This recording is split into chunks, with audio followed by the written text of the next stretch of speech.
ពាក្យថាជំរឿដួងចិត្តអ្នកដឹកនាំមិនមែនសំដៅលើតែចំណេះដឹងឬអំណាចដែលមានក្នុងដៃនោះទេប៉ុន្តែវាគឺជាសិល្បៈនៃការគ្រប់គ្រងមនុស្សតាមរយៈគុណធម៌និងការយល់ដឹងពីតម្លៃនៃជីវិតខាងក្រោមនេះគឺជាចំណុចស្នូលដែលបកស្រាយពីជំរឿចិត្តរបស់អ្នកដឹកនាំពិតប្រាកដ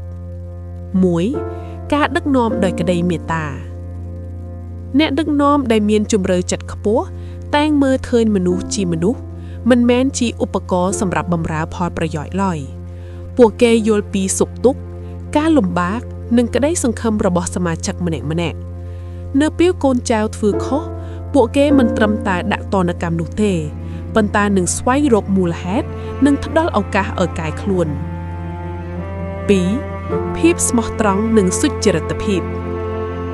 ជំរឿចិត្តដែលរឹងមាំបំផុតគឺភាពស្មោះត្រង់អ្នកដឹកនាំត្រូវមានមាត់និងចិត្តនៅជាមួយគ្នាពួកគេគោរពពាក្យសន្យានិងប្រកាន់ខ្ជាប់នូវគោលការណ៍ត្រឹមត្រូវទោះបីជាស្ថិតក្នុងស្ថានភាពលំបាកឬមានការលុបលួងដោយផលប្រយោជន៍ក៏ដោយនេះគឺជាអ្វីដែលបង្កើតទំនុកចិត្ត trust ពីអ្នកនៅក្រោមបង្កប់ 3. ការបង្តាបខ្លួនអ្នកដឹកនាំដែលមានជំរឿចិត្តមិនមែនជាអ្នកលើកដំកើងខ្លួនថាពូកែជាងគេគ្រប់រឿងនោះទេផ្ទុយទៅវិញពួកគេមានចិត្តទូលាយក្នុងការស្ដាប់មតិយោបល់ពីអ្នកដទៃហ៊ានទទួលស្គាល់កំហុសខ្លួនឯងនិងផ្ដល់កិត្តិយសដល់ក្រុមការងារនៅពេលទទួលបានជោគជ័យពួកគេដឹកនាំដើម្បីបម្រើមិនមែនដើម្បីត្រួតត្រាឡើយ 4. ចក្ខុវិស័យនិងការលះបង់ចិត្តរបស់អ្នកដឹកនាំត្រូវមានភាពទូលំទូលាយមើលឃើញវែងឆ្ងាយជាងមនុស្សទូទៅពួកគេសុខចិត្តលះបង់ភាពសប្បាយរីករាយផ្ទាល់ខ្លួនឬប្រឈមមុខនឹងហានិភ័យមុនគេដើម្បីការពារនិងនាំផ្លូវសមាជិកក្រុមទៅរកគោលដៅមួយដ៏ល្អប្រសើរឡើយ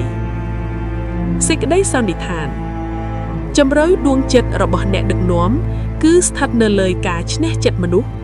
ការប្រើអំណាចអាចធ្វើឲ្យគេខ្លាច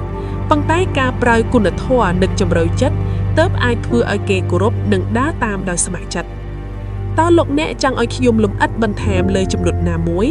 ឬចង់ពិភាក្សាអំពីរបៀបអនុវត្តចរិតលក្ខណៈទាំងនេះក្នុងជីវិតរស់នៅដែរឬទេ